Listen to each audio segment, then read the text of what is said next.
On December 27th, 2007, 2 days after Christmas, the patrol officers of the Carlton Police Department found a naked young man wandering the highway during the late hours of the evening. When the patrol officers closed in on him to arrest him, they saw he was bleeding peculiarly from patterns carved into his chest. The authorities rushed him to the hospital immediately, where he told the officers the most gruesome and bizarre tale of horror they'd ever heard in their lives. The naked man was one Gallagher Winley, and this was his shocking story. My mother and I have been estranged since I was 16. She was a single mother and an alcoholic, which made my childhood hell. She was abusive, and while she never hit me, her words were harsh enough to scar me since I knew how to understand them. My mother loved my father deeply, who died when I was just a baby. She lost a part of herself and never recovered. I had to pay for that. I got emancipated at 16 and moved out. After that, I cut off all contact with her. But last year, she reached out to me wanting to make amends. She said she finally went to rehab and was 3 months sober. She apologized for everything she did to me and wanted her son back. I wasn't ready to forgive her at first, but I saw she was trying to make amends. We started to reconnect, first through calls and texts, telling each other about our days and then our lives. After a while of doing that, we moved on to video calls. That's where things got weird. My mom looked healthy, which was good. I hadn't seen her in 5 years, and she had gotten old. But she looked all right for a woman her age. The things that worried me most were her unusually deep eye bags, and that her eyes would shift from side to side way too often. We would talk about our respective lives for a moment or two, and then move on to talk about the everyday problems we were facing. Mom sounded excited enough, but as our conversation progressed, the frequency of her eye darting increased. She was getting twitchy. I finally asked her about it. "Mom, is everything all right?" Puzzled, Mom said, "Of course, dear. Why would you ask? You look a bit exhausted is all." I didn't mention her eye bags so as not to sound rude. Mom looked a bit spooked before she forced her expression to look uninterested. "Oh, well, I just have problems sleeping. It's a withdrawal thing. Otherwise, I'm doing fine, dear." Even while she said that, her eyes darted to the side twice. I noticed she was looking at the same spot, and then her screen froze for a moment. Now this same glitch happened many times, and I figured Mom just had a bad network. But then I realized this happened every time she looked away. My concern grew because I couldn't find a reason to connect these two things that I saw. We talked more and more. It was nice for a while, as long as I ignored her twitching. I felt like I was finally having the relationship with my mother that I've always wanted. But the video calls only got weirder. At one point, there was some sort of construction going on at her house. By the sounds of it, I could tell it involved a lot of tearing down, but she would jump out of her skin at every loud noise. She tried to hide it, but she looked deathly scared, and when I looked into her eyes, it felt like she was pleading with me for help. Mom continued to look unhealthy and exhausted. She told me she was only suffering from withdrawal, but I worried she had relapsed. Whenever I asked her if I could come visit her or invited her over to my place, she refused. She would say she wanted to keep an eye on the workers, just in case. She said I could come visit after it was all over. I was eager to meet her in person and hug her. Her constant refusal was frustrating me. We began to argue about it, growing more and more angry each time. Until one day, halfway through a call, I saw something weird on the screen. I caught a glimpse of something unnatural. There, lurking in the corner of the screen, a figure materialized from the shadows. A man-shaped silhouette, draped in darkness so thick it seemed to swallow the very light around it. His features were obscured, barely discernible, yet his presence radiated a malevolence that sent icy waves of fear through my veins. I, who scoffed at tales of ghosts and demons, found myself paralyzed by a terror unlike any I'd ever known. My heart pounded a frantic rhythm against my ribs, and the blood in my veins turned to ice as every instinct screamed at me to flee. Yet even as I struggled to comprehend the horror unfolding before my eyes, a whispered warning escaped my lips. "Mom, there's someone behind you," I managed to choke out, my finger trembling as I pointed at the shadowy apparition. For a fleeting moment, I glimpsed sheer terror reflected in my mother's eyes, but it was gone as quickly as it had come, replaced by an unsettling calmness that sent a shiver down my spine. Slowly, hesitantly, she turned to glance over her shoulder, only to find the corner of the room empty once more. The specter had vanished, leaving behind only a lingering sense of dread that hung heavy in the air. I rubbed my eyes in disbelief, hoping against hope that what I had seen was merely a trick of the light, a figment of my overactive imagination. But deep down, I knew something sinister had invaded our lives, something beyond the realm of rational explanation. "What are you talking about?" My mother's voice cut through the silence, her tone tinged with a hint of skepticism that sent a pang of frustration coursing through me. "Mom, I swear I saw someone behind you," I stammered, my words falling on deaf ears as she dismissed my fears with a wave of her hand, followed by harsh words that reminded me of my childhood. In the aftermath of that chilling encounter, our relationship fractured furthermore. Strange occurrences plagued my day-to-day life, each one more unsettling than the last, until it became impossible to deny the darkness that had taken root. I would come home to find my things misplaced. I would remember putting them in one place, but I would find them elsewhere. At first, I thought I was being forgetful, but no. I clearly remembered keeping things in places, and they would be somewhere else when I got home. It was becoming an issue. I even went to a doctor to see if I had memory problems, but I was perfectly healthy. At one point, I suspected a bunch of jokers were pranking me, so I installed cameras around the house. When I got home, again, some documents from my office were scattered in the living room. When I checked the camera feeds, the first half of the footage was fine, but the part where I expected to see who or what was doing this, the footage started to glitch. An entire hour's worth of footage was corrupted. What scared me was that the glitch was just like the glitches I would see when video chatting with Mom. Again and again, this glitching happened with the camera footage. And exactly from 12 p.m. to 1 p.m. every day. There was no explanation for it. I reported this to the police, and they camped outside my house at that time. But when I got home, I found all my kitchen knives neatly laid out on my bed. The police didn't see anyone go in or out. Then came the nightmares. Every time I closed my eyes, I'd see that eerie, shadowy figure in my room, watching me from the corner. I'd wake up screaming, bathed in a cold sweat. At work, I would hear something like a whisper, but then I would look around and see nothing but the indifferent gaze of my colleagues.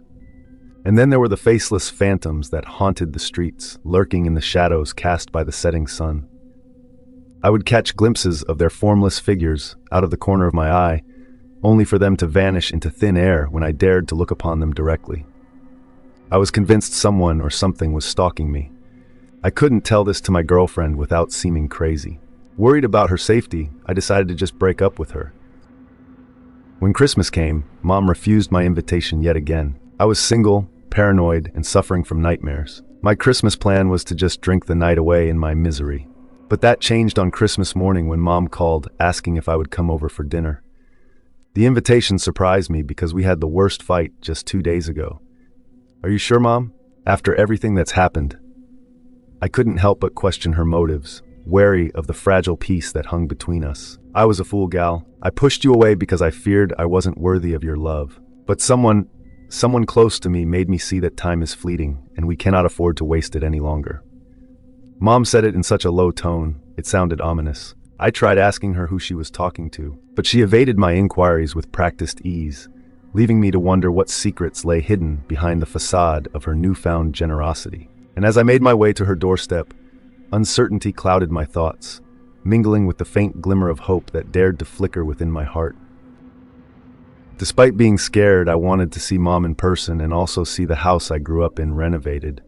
It was in a remote area near a strip of woods in Cromwell. The closest neighbor was 2 blocks away, so we were pretty isolated. When I left home 15 years ago, the house was a dump, so I was expecting to see it look decent. But I was shocked to see it looked even worse. It was covered from head to toe with mold and debris from the surrounding trees. No one had cleaned the roof for ages. There was an overgrown garden, and many insects buzzed around. It looked like no one lived there for years. Dread clutched at my heart like icy fingers as I made my way to the porch. Something was amiss, a sense of unease, urging me to flee from the impending darkness that loomed ahead. I called out to Mom, but there was no response, only the eerie silence that hung heavy in the air like a suffocating blanket. And then, from beyond the confines of the door, came the faint murmur of movement, the sound of locks clicking open with an ominous finality. But as the door swung open, revealing nothing but the empty expanse of the hallway beyond, a chill swept through me. The corridor stretched out before me like a yawning abyss, its depths shrouded in a gloom that seemed to swallow the very light around it. And then, as if summoned from the depths of my worst nightmares, my mother appeared before me, her voice ringing out with a false sense of cheerfulness. "There you are," she said, her words laced with a hint of impatience. "What's taking you so long?" I found it surprising that she looked healthy. She had no dark circles, no eye bags, no telltale signs of exhaustion. I wrapped my arms around her, seeking solace in her embrace, only to find her gaze vacant and hollow. As she methodically secured the door with a series of locks, an unsettling tension settled over us. "That's quite a lot of locks," I remarked, my unease mounting with each click of the latch. "All for our safety, dear," she replied, her words laden with a weight I couldn't quite place. With a heavy heart, I followed her into the kitchen. The once familiar surroundings felt foreign and unwelcoming. As my mother watched me with an intensity that sent a shiver down my spine, a creeping sense of lethargy began to weigh upon me, dragging at my limbs like chains of lead. It was then that I realized the horrifying truth. I had been drugged. "Mom, what have you done?" I managed to choke out, my words slurred and heavy with the fog of sedation. "What needs to be done, my dear?" she replied cryptically, her voice fading into darkness as unconsciousness claimed me once more. The next time I woke up, I was in a dark basement. I tried to move, but I couldn't. There were straps around my limbs, holding me down to the wooden deck underneath me. When my vision cleared, I saw my mom looming over me. She looked entirely manic, eyes crazed, a grin splitting her face. It was a terrifying sight I'd never seen on anyone before, and every sense I had told me to run. "You drugged me," I accused her, and she laughed. "It was harmless, wasn't it, baby?" she crooned. Mom had finally snapped. She looked every bit like a crazy person. "Mom, please tell me, what's going on? What are you doing? Why am I tied down?" Mom looked sad, and her fingers came up to stroke my cheek. It was such a maternal gesture that tears sprang to my eyes at how wrong this whole thing was. "You'll run, my sweet boy. I can't have you running." With that, she revealed a dagger almost out of thin air. "Mom, that's a knife in your hand," I screamed. She pressed the knife tip against my chest and whispered in my ear, "Don't move, my love." At that point, the tip of the blade sank into the skin of my chest, and I screamed. She dragged the knife around without even flinching, her eyes dead and emotionless. When I moved and thrashed around to get away, she slapped me with a growl to stay still. I begged her to stop, but none of it reached her. It was like she was gone. "Just a little more, my love. Almost done." As she said that, the room began to grow darker. The stream of light from the window gradually disappeared, and the temperature of the room dropped. A wind blew through the house and rattled the hanging light from the ceiling. An ominous presence filled the room. When I looked at Mom, she was now not alone. Looking over her shoulder now was a man draped in a cloak of what appeared to be dark shadows. His slitted red eyes had fire crackling in them. His sharp, startling white fanged teeth sneered between charcoal lips. Those were the only features I could make out through the shadows. I recognized him. This was the figure that tortured me in my nightmares. The same figure I saw in the video call. He was a demon, a phantom cloaked in shadows. He came up to me and licked my forehead. His breath was hot, like a burning fire. He let out a loud growl that nearly shook the house. Something had angered him. He turned and moved slowly, gliding across the floor towards my mom. He began to speak in a terrifying guttural voice, in a language I couldn't understand. But my mom could understand him, though. And whatever he was saying to her made her eyes widen and hands tremble. As he continued to sneer and bark at her, she started to plead back at him. "My lord, no, I swear he is your son." I couldn't believe my ears. She said it again. "He is your son, I promise. I made sure that he is." I was stunned. Suddenly the demon shouts in English, "You lie!" It was like his words knocked the air out of my mother's chest, leaving her gasping. The creature began to grow in size as she continued to choke. Soon the demon was towering over her. I watched as he opened his mouth and her body began to lift off the floor, paralyzed and dangling in the air inches off the ground, like a rag doll. I yelled and begged for her life as I watched tears stream down her face. Her wide eyes locked with mine as she whispered, "Save me." The demon continued to grow and fill the room. Soon I could not see my mom or the room. Everywhere I looked was darkness with a heavy smell of sulfur. I coughed and choked before I blacked out. When I woke up, I was stark naked and not at the house anymore. My legs were paralyzed and I was utterly confused as I found myself tangled in some bushes and could hear the sounds of passing cars.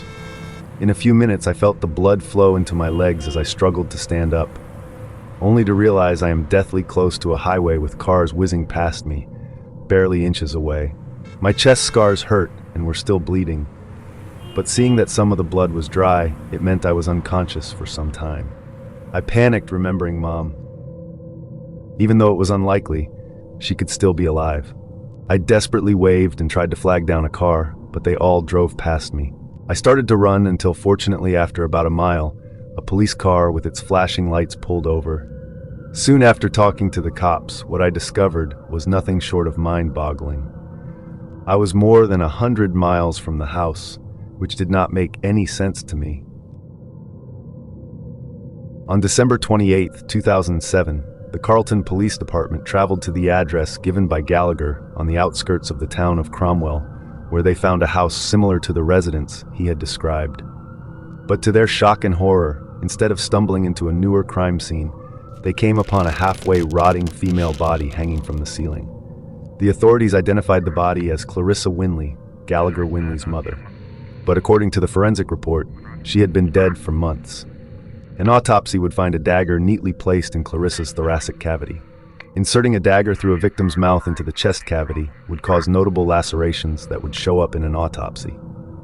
The medical examiner would, however, find no signs of injury or forced insertion. Furthermore, forensics on the tip of the dagger, which was stained with blood, would reveal that the blood belonged to Gallagher, Clarissa's son. This would leave the investigators and police stunned for years. For more scary horror stories, please subscribe.